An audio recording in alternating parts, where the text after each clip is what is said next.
जो रियासतें, जो मुल्क, जो कौमें, जो हुकूमतें वो अपने अखराजात कम करती हैं और आमदनी की बढ़ाती हैं, यकीनन वही सुरखरू होती हैं, उनके पास ही मौके होते हैं, उनके पास ही आवाम के लिए, उनकी फलाह बहबूद के लिए, उनके दूसरे जो उनके हकूक़ है उनको प्रोटेक्ट करने के लिए पैसा वाफर मकदार में मौजूद होता है। लेकिन बदकिस्मती से हमारे मुल्क में हम जब पिछला जो माली साल का बजट देखते हैं उसमें जो हमारा मुआशी जो शरह नमूर थी, GDP जो रखी गई थी, हम उसको मीट ना कर सके, ना पहुँच सके, बल्कि उससे भी पीछे रहे। हमारा सारा जो मईशत का दारोमदार है वो इस वक्त दो तीन चीज़ों पर, एक है जो मुल्क के अंदर टैक्स कलेक्ट होते हैं उस पे है, या जो हम IMF से कर्ज़ लेते हैं। इसके अलावा हम देखते हैं कि हमारा जो वो इंपोर्ट एक्सपोर्ट में जो बैलेंस है वो इम्बैलेंस है, उसमें जो हम खसारे में जा रहे हैं, जो ट्रेड डेफिसिट जिसको कहा गया है वो तकरीबन जो हमें गैर मुसद्दक़ा ज़राए से पता चला कि 34 अरब डॉलर के लगभग है। तो उसको हम कैसे पूरा करेंगे? ये हुकूमत की जो पॉलिसी है कि वो किस तरह लोगों को जो एक्सपोर्ट करते हैं अपनी प्रोडक्ट्स को, उसको किस किस्म की सहूलतें देती हैं, ताजरों के लिए स्पेशली जो है ना क्या रिलीफ मिल रहा है। इसके बाद हम ये समझते हैं कि मुआशी तरक्की के लिए सबसे बड़ा जो सेक्टर है वो है एग्रीकल्चर, जिसके दो यूनिट हैं, एक क्रॉप्स है और दूसरा जो है लाइफ स्टॉक है। क्या किसान के लिए खाद और बीज और उसमें जो उसका DAP है या पेस्टिसाइड है उसके लिए आवाम को, किसानों को रिलीफ दिया जा रहा है या नहीं दिया जा रहा? क्या उनको सही उनकी जो क्रॉप्स की कीमत है वो उन्हें मिलेगी या नहीं मिलेगी?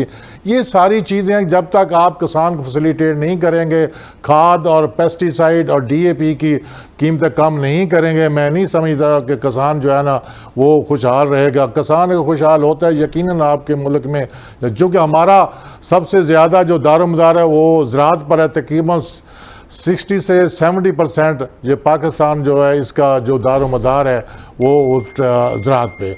और दूसरा हम देखते हैं कि जो इंडस्ट्री है, इंडस्ट्री जो है ये सेकंड सेक्टर है, यानी शरह नमू को, GDP को बढ़ाने के लिए क्या जो बीमार यूनिट थे क्या वो फंक्शन कंडीशन में आ गए हैं? मज़दूरों के लिए आपने क्या रखा है? ये सारी चीज़ें जो है हम अपने पैनलिस्ट से पूछेंगे। इससे पहले कि हम बात को शुरू करें टॉपिक में, मैं सबसे पहले आपको अपने पैनलिस्ट का तारुफ कराता चलूँ। मुझे स्टूडियो में ज्वाइन किया सैयद जवाद शमसी साहब, आप सीनियर तजज़ियाकार भी हैं, अपना प्रोग्राम भी करते हैं। और इसके साथ ही मुझे स्टूडियो में जनाब डॉक्टर मियाँ अब्दुल वहीद साहब, सीनियर तजज़ियाकार हैं, उन्होंने ज्वाइन किया है। और मुझे थोड़ी देर के बाद टेलीफोन लाइन पर सैयद साद हसन साहब हैं, ये वाइस प्रेसिडेंट हैं UK पाक चैम्बर एंड कॉमर्स इंडस्ट्री के, वो उनसे भी हम बात करेंगे। लेकिन सबसे पहले मैं सैयद जवाद शमसी साहब के पास जाऊंगा। सैयद जवाद शमसी साहब, आप बजट जो अभी पेश हो रहा है इससे आपकी क्या तवक्कुआत हैं? बिस्मिल्लाहिर्रहमानिर्रहीम। न्याज़ साहब, आपने मदऊ किया, आपका बेहद ममनून।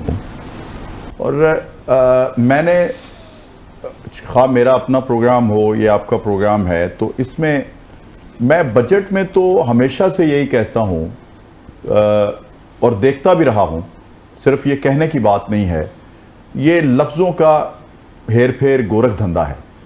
और इसमें मुझे आवाम के लिए कभी भी फलाही मंसूबों का नाम लिया जाता है, जिस तरह से आपने इब्तदाइये में कहा कि मुख्तलिफ डिपार्टमेंट्स के लिए फ़ंड्स रखे जाते हैं और इनकम और अखराजात का तखमीना पेश किया जाता है, और ये कभी भी नहीं होता कि उसके ऊपर कायम रहा जाए। एक तो है कि सालाना बजट आपने दे दिया जैसे मुहज़्ज़ब ममालिक में होता है, मिनी बजट का कॉन्सेप्ट जो है वो उसकी आज तक मुझे समझ नहीं आई। और यहाँ सूरत हाल एक और बड़ी गंभीर है कि ये अवामी फलाही मुल्क है, इसके जो है आप समझते हैं कि ये अवामी फलाही मुल्क है? बिल्कुल जी, मैं इसलिए नजरियाती तौर पे बना ही इसलिए था कि बेसिकली ये अवामी फलाही ममलिकत है, लेकिन इसको चलाने वाले जो हैं वो सिर्फ और सिर्फ अपनी फलाह बहबूद के लिए इसको यूज कर रहे हैं। मेडिकल आपका फ्री है आपके आइन के मुताबिक, एजुकेशन आपकी फ्री है आपके आइन के मुताबिक, मजहबी आज़ादी है आपको आइन के मुताबिक, लेकिन उसके बावजूद ये तमाम तर आज़ादियाँ और जो फ्री आपके लिए किया गया है वो आपको नहीं दिया जाता, ना किसी बजट में, ना किसी हुकूमत में, ना किसी के नज़रिए में ये चीज़ शामिल है। किसी भी सियासी जमात की बजट की किताब उठा के देख लें या उस आइन, जो जमात का आइन होता है वो उठा के देख लें, उसमें उसी वक्त उसका तज़किरा होता है जब वो इंतखाबी जलसों में उनके लीडर्स खिताब कर रहे होते हैं और वो वाह वाह और दाद लेने के लिए और वोट लेने के लिए बड़े बड़े दबंग दावे करते हैं, और फिर उसमें कलई जब खुलती है तो आपके सामने तहरीक इंसाफ की हुकूमत है, आपके सामने इस वक्त की मौजूदा हुकूमत है। हमें ट्रंप तो शाबाश दे रहा है, मैं तो उस वक्त तारीफ करूंगा जब इस कौम का गरीब बच्चा सड़क पे खड़ा होकर वजीर आजम और हमारे मुल्क की मुक्तदरा को सलूट पेश करेगा और सलाम पेश करेगा कि मेरी भूख और अफलास आपने खत्म कर दी है। यहां तो वीकली हम जुमे वाले दिन टीवी लगा के रात 12 बजे देख रहे होते हैं कि गाड़ी की टंकी में तेल डलवाना है तो महंगा हो रहा है कि सस्ता हो रहा है। तो ये जो बजट है ये साल के लिए नहीं आता, ये सिर्फ दुनिया को दिखाने के लिए, यानी बजट इसलिए है कि IMF को दिखा दिया जाए कि उसकी मर्जी का बजट पेश कर दिया गया है, और फिर जैसे जैसे डायरेक्शन मिलती चली जाती है वीकली जो है मिनी बजट या 15 डेज के बाद या छमाही के बाद या मंथली बजट हमारे यहां मुसल्लत किया जाता है। रोज की बुनियाद के ऊपर करियाने वाला हो या किसी भी अपना शॉपिंग सेंटर का मालिक हो, वो किसी को जवाबदेह नहीं है। जब चाहता है वो अपनी कीमतें इंक्रीज कर लेता है, और फिर जब मेरे जैसा शरीफ आदमी ये बात बड़ा अच्छा पॉइंट आपने रेज किया। शमसी साहब की बात दुरुस्त है। हम मिडिल गल्फ में देखते हैं, वेस्टर्न में देखते हैं, जो कमोडिटीज की जो प्राइसेस फिक्स होती है वो 6 महीने साल वही रहती हैं। यहाँ आपकी बात दुरुस्त है कि यहाँ पे शुतर बेमहार है कि कोई कंट्रोल नहीं है, कोई मैकेनिज्म नहीं, जिसका जी चाहता है आज आलू अगर 10 रुपए है तो कल 20 रुपए कर देते हैं। ठीक कह रहे हैं आप। अच्छा ठीक है, ये मैं यही कह रहा हूं कि उसको आप जब बात करेंगे ना, जब आप कोई चीज अपना किचन के लिए लेने जा रहे हैं, वो कह रहे जी हुकूमत हर हफ्ते तेल की कीमतें बढ़ाती है तो हमें कौन पूछ सकता है, हम भी। अच्छा, दूसरी किसान की आपने बात की, मुझे बताएं कि जिस मुल्क में गवर्नमेंट गंदम खरीदारी बंद कर दे और प्राइवेट लोगों के हाथ में दे दे और आड़ती अपनी मर्जी की कीमत पे किसान को लूट ले और 6-6 महीने के क्रेडिट पे वो गंदम उठाए, मुझे बताएं किसान ने अपने बच्चों की शादियां रखी होती हैं, बच्चों की फीसें अदा करनी होती हैं, सालाना बजट उसने बनाना होता है।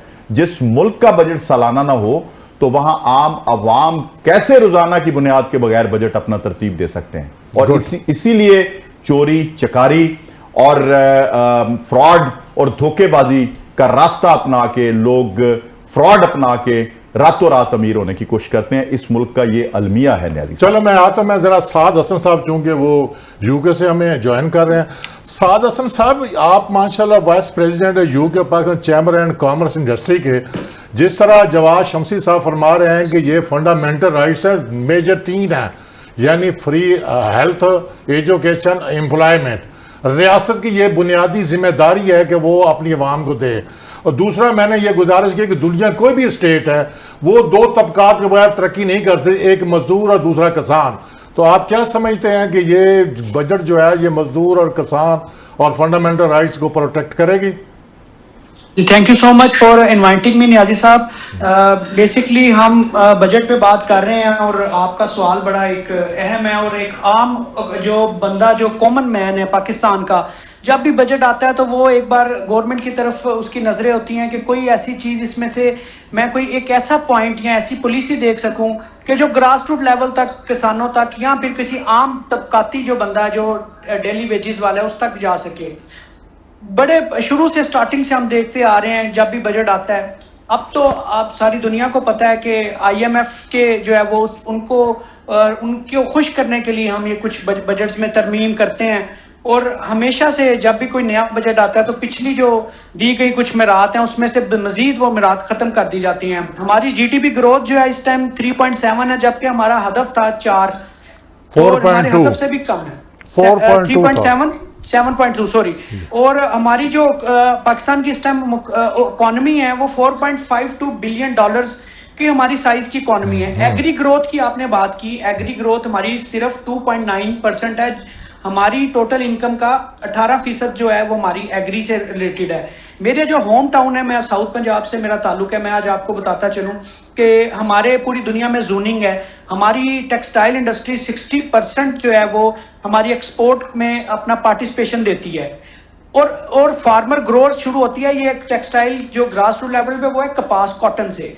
तो साउथ पंजाब में कॉटन बेस जो है ये लैंड थी, कॉटन बेस एरिया था। आप आज देखें ज़िला रहीम यार खान में 7 शुगर मिलों की वजह से कपास की गंदम तबाह हो चुकी है, लोग कपास नहीं उगा रहे क्योंकि जो ग्रोअर्स है उसके एक्सपेंडिचर इतने हो चुके हैं कि उसको उसका असल मुआवजा भी वापस नहीं आ रहा।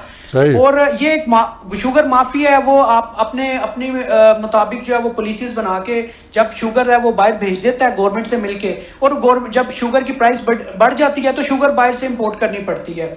तो हमारी बेसिकली गंदम की आप कर लें कि गंदम में थर्ड पार्टी जो बंदा जो गंदम परचेज कर रहा है ग्रोअर्स को, तो उसको अपनी असल कीमत भी नहीं मिल रही। और गवर्नमेंट की कोई पॉलिसी ऐसी नहीं है जिसमें ग्रोअर्स को उसकी कीमत मिल जाए, ना कि स्टॉकिए जो है वो अपना जो है वो उसमें से जो है वो अपना मार्जिन ले लें।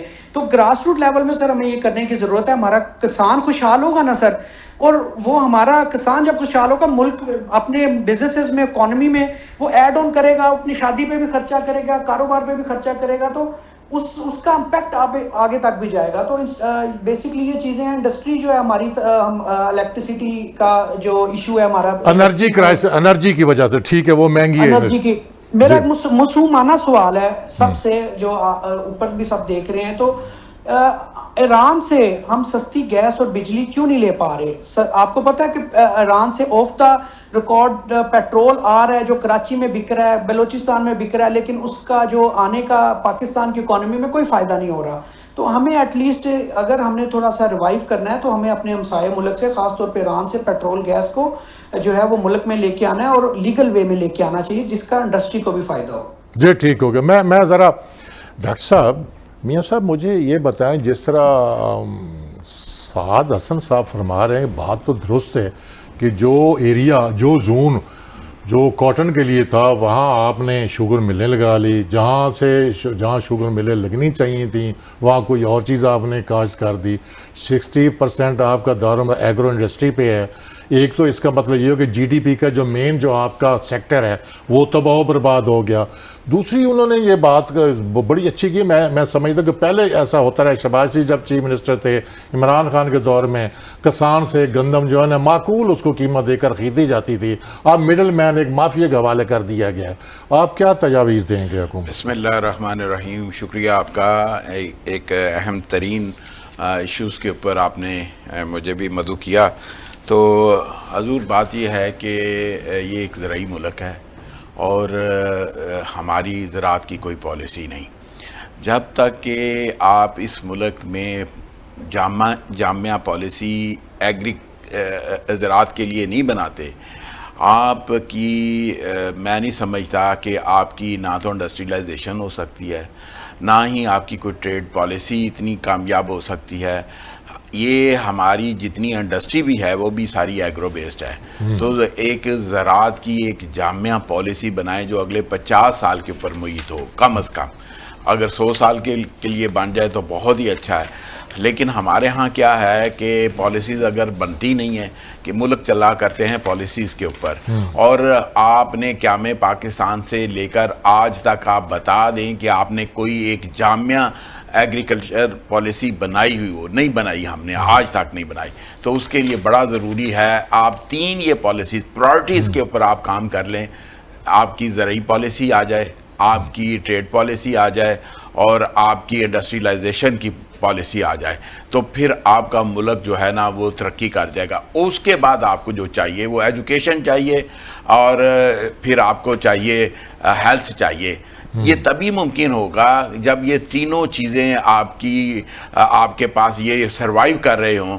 तो जो ज़राई मुल्क हो और ज़राअत की पॉलिसी ना, हमारा सबसे कमाऊ पूत जो है वो ज़राअत है और आपकी इंडस्ट्री भी एग्रो बेस्ड है। तो फिर आप किस तरह से आप, और जो मेरे पेशेरो जिस तरह से फरमाया हसन साहब ने भी कि जो हमारे कॉटन ग्रोइंग एरियाज़ थे उनको हमने तो अव्वल तो उसमें बहुत सारी स्कीमें बन रही हैं धड़ाधड़ हमने ये सोचा है कि घर बनाने शुरू, भाई बनाए हमें घर, लेकिन इमरान खान ने ये कहा था एग्रीकल्चर लैंड जो है ना वो हाउसिंग में आप कन्वर्ट नहीं करा, नहीं कर सकते। तो जी जब ये गुड इनिशिएटिव था, मुझे नहीं पता कि आप उसको जब आप ये पॉलिसीज नहीं ना बनाएंगे तो फिर ये आपका मुल्क सरवाइव उस तरह से नहीं कर सकता। और जो आपके टैक्स अहदाफ आप चाह रहे हैं वो भी नहीं आपको आप नहीं वो उसके ऊपर आप पूरा उतर सकते, उसके लिए भी बड़ा ज़रूरी है आपको।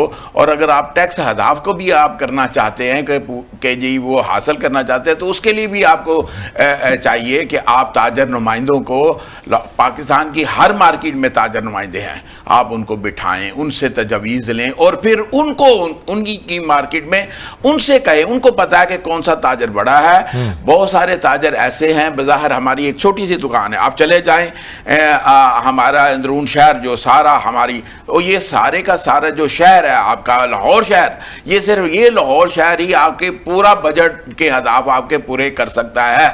वहाँ पे ऐसे लोग हैं जिनके ताजर बहुत बड़े, एक छोटी सी उसकी शॉप है और उसका गोडाउन आप जाके देखें तो वो अरबों रुपए का काम करता है, लेकिन वो टैक्स नेट में नहीं है। ऐसे बहुत सारे लोग हैं, जब आपके टैक्स नेट में उनके लेके आएंगे तो डेफिनेट आपका जो टैक्स के हदाफ है वो भी पूरे हो जाएंगे। लेकिन क्यों है, हम चाहते हैं अब इस बजट पे भी जो मेरी मालूमात हैं उसके मुताबिक बहुत सारे और नए टैक्स आपको लगने जा रहे हैं। ये इस वक्त खुदारा कौम बड़ी पिसी हुई है, इस वक्त तो आप एक ऐसा बजट दें, टैक्स फ्री बजट दें। ऑलरेडी आपकी ऑयल प्राइसेस इतनी आपने इंक्रीज कर दी हुई है और पहले आप IMF से फ्री तो हो तो फिर आपको तो सर तभी होगा ना, आप बजट तो वो बना रहे हैं तो सर तभी होगा ना, आपकी पॉलिसी कोई नहीं है। देखे ना वो आपको जब आपकी पॉलिसी कोई नहीं है तो आपके पर फिर आपको तो वही आपके ऊपर आके बैठेंगे ना, फिर वही आपको इंस्ट्रक्शंस देंगे ना भाई ये करें। आप उसके चुंगल से निकलना ही नहीं चाहते। हम तो देखे ना, हम ये कर रहे हैं, कर्जे अदा करने के लिए मजीद कर्जे हासिल कर रहे हैं। मतलब हमने ये कभी भी अपनी पॉलिसी ये नहीं बनाई कि हमने इनसे निकलना कैसे है। हमने इन कर्जों से, आपने क्या कोई कर्जे लिए, नए प्रोजेक्ट लगाए कि जो नया प्रोजेक्ट आप लगाएंगे और वहां से आप जो आपको आमदन हासिल होगी उससे आप अपना कर्जा अदा करेंगे। हमने, माफ कीजिएगा मुझे ये कहने दें, हमने अपनी अय्याशी के लिए कर्जे लेते हैं, उसमें मैं भी शामिल हूं उसमें, कि हमने क्या ये किया कि हमने अपनी एजुकेशन को प्रमोट किया, उसमें से क्या हमने अपनी हेल्थ को उसमें से प्रमोट किया।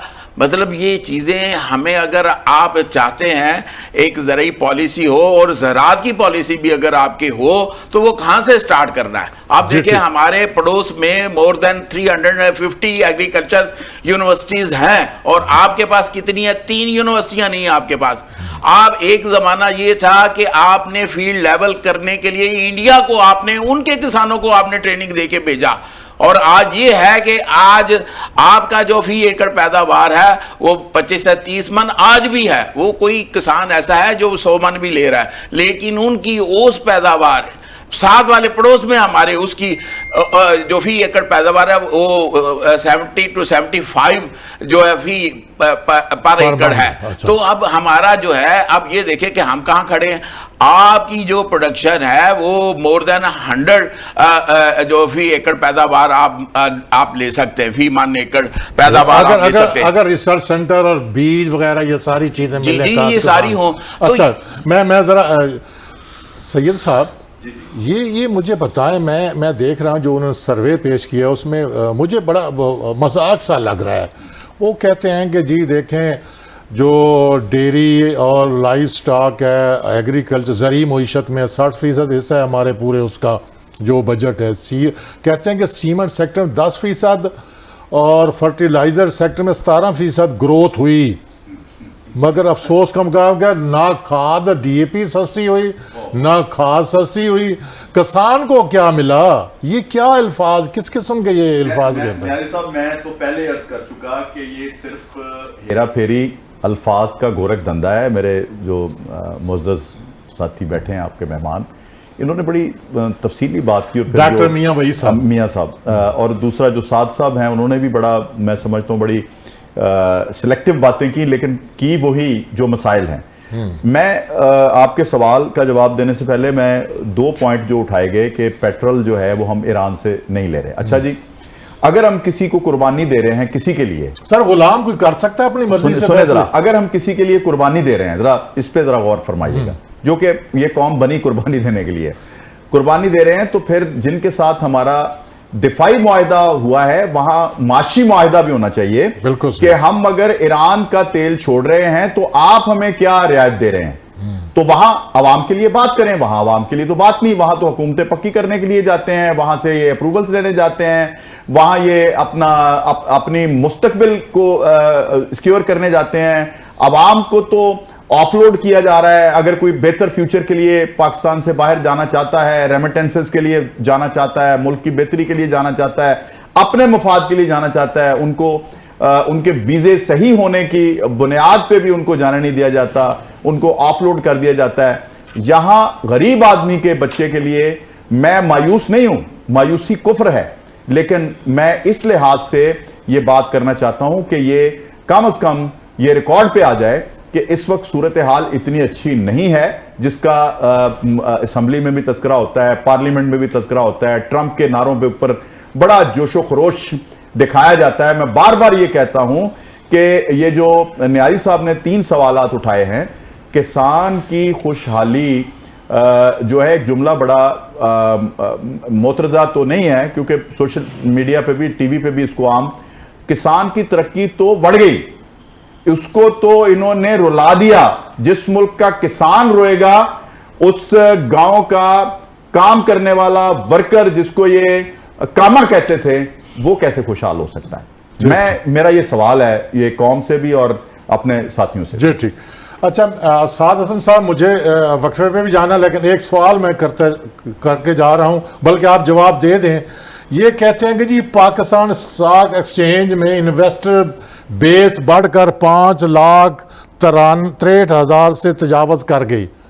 ये ज़रा थोड़ा सा बताएं, ये क्या चक्कर है? अगर तजावज़ कर गई है तो फिर हमारा मईशत पीछे क्यों जा रही? देखें, एक साइड पे तो ये फिगर दे रहे हैं, दूसरी साइड में मैं आपसे कुछ फिगर आपको देना चाहता हूँ कि हर साल $10 बिलियन पाकिस्तानी जो हैं वो अपनी पैसा पाकिस्तान से निकाल कर वो यूएई लैंड कर रहे हैं, और वो दूसरी कंट्रीज में, गल्फ में या कहीं जहां भी वो जा सकते हैं। वो कितना sir? 10 billion dollar. 10 billion dollar, वो अच्छा सर। तो इसमें आप 2-3 चीजें हैं। देखें, आपने हमें ना, हमारी जो इंडस्ट्री है बेसिकली अभी भी अगर 32 बिलियन डॉलर हमारी अगर एक्सपोर्ट है, तो 50% हमारी एक्सपोर्ट 18 बिलियन डॉलर अभी तक टेक्सटाइल की है। हमें अब जो बेसिक करने वाला काम है, हमें हमारी टेक्सटाइल से निकलकर हमें अब एक नई इंडस्ट्रीज की तरफ भी जाना चाहिए गवर्नमेंट को। और उनको कैसे जाना चाहिए? उनको फैसिलिटेशन देनी चाहिए। जिस तरह आईटी है हमारी, फार्मास्यूटिकल जो है वो इंजीनियरिंग गुड्स हैं, फार्मास्यूटिकल कंपनीज हैं,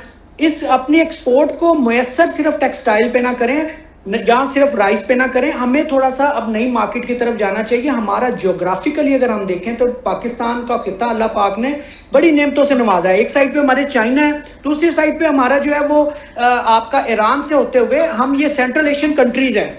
हमें इनके साथ ट्रेड रूट खोलने की जरूरत है। हमें जो है यहाँ से लेकिन सारे ईरान पे सैंक्शन है ना, वो सैंक्शन अगर आप लिफ्ट होती है तो फिर आपकी बात बिल्कुल सही है, अमल होगा। बिल्कुल बिल्कुल। उसके अलावा हमें सर जी, ये जो स्टॉक एक्सचेंज की आप बात कर रहे हैं, तो ये तो अनसर्टेनिटी है इसमें। आपका जब पॉलिटिकली और आपकी जो स्टेबिलिटी है इसका ताल्लुक, और इकोनॉमिकल स्टेबिलिटी का ताल्लुक जो इन्वेस्टर है वो उस पर अब इस टाइम की सिचुएशन ये है कि इंडस्ट्री वाले बंद पड़े हैं, उनके सारे पैसे बैंकों में लैंड पड़े हुए हैं, और लोग अब इस टाइम बैंकों में पैसा रखना ज़्यादा जो है वो कर रहे हैं, क्योंकि आगे बिजनेस का इतना की एक्सपेंडिचर हो चुका है कि हमें मीट नहीं कर सकते। और 2 चीजें हैं सर, एक तो हमारे टैक्स है ही हैं। पाकिस्तान में काम करने के लिए आपको पता है ऑफ द रिकॉर्ड अदारों को कितने पैसे देने पड़ते हैं। तो आप ये चीजें आप खुल के करेंगे बात कि ये चीजों को बंद करें।